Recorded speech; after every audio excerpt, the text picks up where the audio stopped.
Hello. Hi. Hi, I'm Emy.p. When I start actually, doing my poetry, I'm going to take this mic away, I think, because I've got an incredibly loud voice. Part of the reason that I do what I do and love doing it so much is because I try and base it, like, sort of the branding for what I do. I call it spoken word, music, mental health and funny stuff. And it's really hard to sort of combine all of that, and I always say it's a bit annoying sometimes that I'm so messed up because I'm really fucking funny. But it's hard to get that across when you're doing quite sort of a really sombre poem.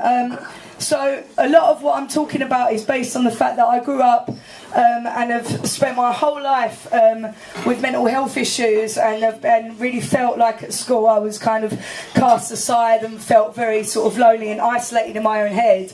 And now I've kind of, in a world where no one really thought I was going to amount to much, I now work in a school and teach children, and it's really sort of rewarding, and I've come to a good place. So yeah, anyway, here we go. This one is called Youth Today. It's just a short one to get us started. When I was young, I got a bit of a bad rep. I needed something more to motivate me to keep my brain in check. Couldn't measure my intelligence through national curriculum tests, but give me some open space and some music, that's when you'd see me at my best. I'd live for the moments where I created my escape out of school, off the streets, the opportunities I made. A promise to myself that I wasn't going to fail under the weight of a world that expected me to fail. You see, society's scared of different. You shine too bright, they want to dim your glow. They want to shut your mouth when you say something of worth because you might not fit the status quo. So I took the rod from my back and I cut the strings because I'm not a puppet or one of their toys. I took the tape from my mouth, set the stage with my voice because I'm nobody's background noise. So now with every beat, every rhythm, every story within a move, I painted it on a skyline because I got a point to prove that I am not a criminal and I didn't want to start a war. I just wanted to change the world with the stuff my heart beats for. I am not a statistic and I am not what people say. I'm just the best version of me that I can be. I am the youth today, and I'm the best version of me that I can be. I am the youth today. Thank you. In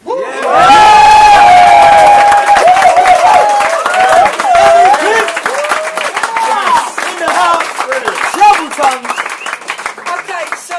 This next piece was kind of based on the fact that I really believe that addiction is, we're all somewhere on that spectrum, whether it's kind of, alcohol, drugs, food, sex, people, whatever.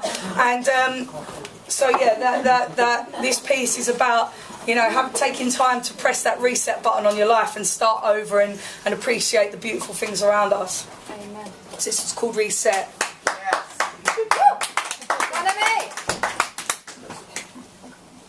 Do you ever wonder what life could be?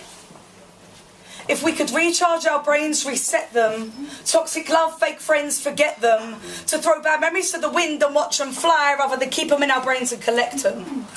A little more love and a little less hate, free talking, free thinking, uncontrolled by the state of our minds that are programmed to pay the rent 9 to 5, no sleep or opportunity, craving the human connection of a close-knit community, but I'm blinded by the glare of a screen, breathing social insecurity. Filters and Photoshop reminded us of every damn impurity. So we buy into the product, we join the cult of self-obsession, because a photo with 100 likes is bound to cure depression, and everyone's an addict sitting somewhere on the spectrum. Then socially we pass it on to our kids, then wonder why we can't protect them. We can't protect them. Instead we try to teach them to practice self-care. But how can you care for yourself when the only version you know of yourself is the online fictitious counterfeit you created yourself? I'm a stranger to myself, and that's a danger to my health, that the person I'm supposed to know the most gathers dust on a shelf. I'm never really present in the moment. If you're lucky, you'll get half of me. My attention elsewhere because I posted funny shit on Facebook, and I like it when people I barely know laugh at me. And then I lower my integrity. I've let people inside of me that couldn't see the light in me. Instead they furthered in the darkness that was rife in every part of me. It's a warped society. We spend longer recharging our phones than recharging ourselves. Swap beautiful moments for ugly ones, and now I choose to be treated with disrespect because I've branded myself one of the unlucky ones. And it's that kind of inner conversation that breeds such negative physical manifestation. But there's embers glowing in my shadows, so I'm on the verge of change. I've come to the end of my chapter, so it's time to turn the page and stand centre stage to tell me, do you ever wonder what life could be? If we could recharge our brains, reset them, self-doubt and oppression, forget them, to throw bad memories to the wind and open our eyes and see every beautiful thing that was meant for them. I don't know about you, but I ain't done yet. I've seen my future self. And I'm in love with myself. Whoa! Yeah! So I think it's time I pressed reset. There we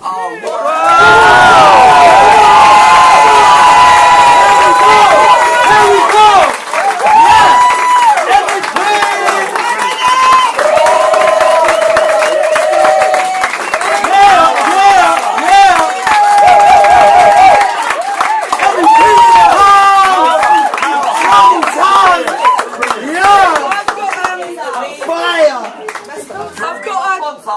I've got a couple more pieces for you, and then I'll get going. Come and find me afterwards. I've got like loads of cards and flyers and what else. So you've got to have something light-hearted to break it up a bit. So let's try that. This piece is called, this piece is called Woman, and it's kind of, you know, exploring the fact that when I grew up in a family and I had cousins that were girls who were all really feminine and really girly, and I just spent my whole time in my football kit just kind of kicking about and getting into trouble. And Who'd you sport, Emmy? yeah, so this is West Ham till I die. you're about to find out which team. We'll see.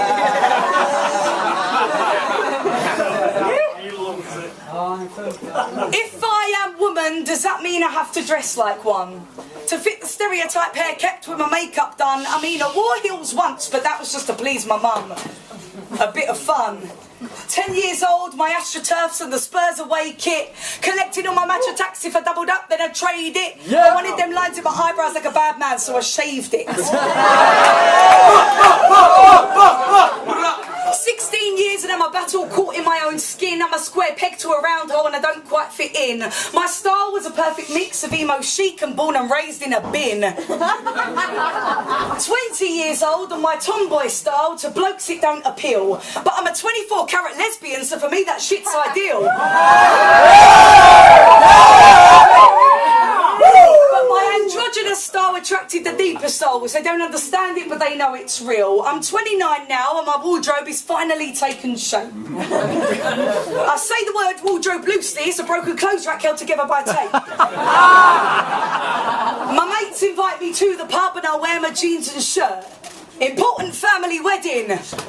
I'll wear my jeans and shirt. I don't always wear my jeans and shirt, that's not quite what it seems. If I really want to spice things up, then I'll wear my shirt and jeans. But for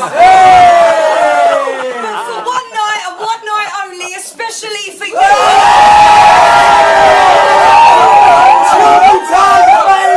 I dare to dress exactly how society wants me to. So, ladies and gents, sit back, relax, enjoy the view. Lock up your sons and daughters, please, and form an orderly queue. Fuck society. So, if I am woman, does that mean I have to dress like one? To fit the stereotype hair kept with my makeup done? Look at me. I think it's fucking best I don't. You know, right, when I wrote this piece, I had such an idea that I was going to take my clothes off, and then that was cool, and then I was like, shit, but then what do I do when I've got to get changed back into my clothes? So there's going to be an awkward moment now where I'm just going to be, where I'm kind of going to be half naked, and there's going to be silence. So what you're going to do is you're just going to make me feel really confident in my own skin. Wolf whistle, throw your pants at me.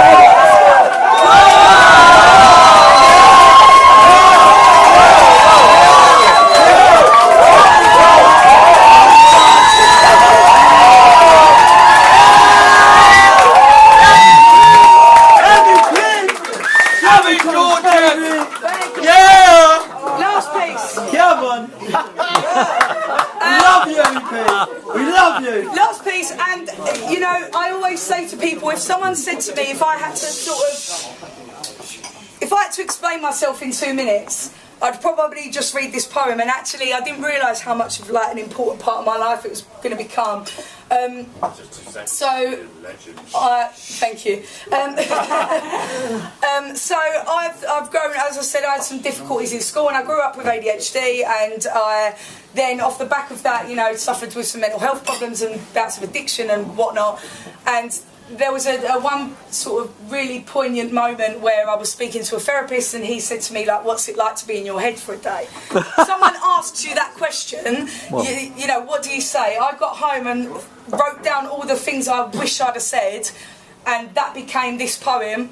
If you check me out online, it's you know, the first thing that comes up when you see my name. This piece is called Volume Control. Really hope you like it. Thanks for having me down, and we'll have a chat after. Go on,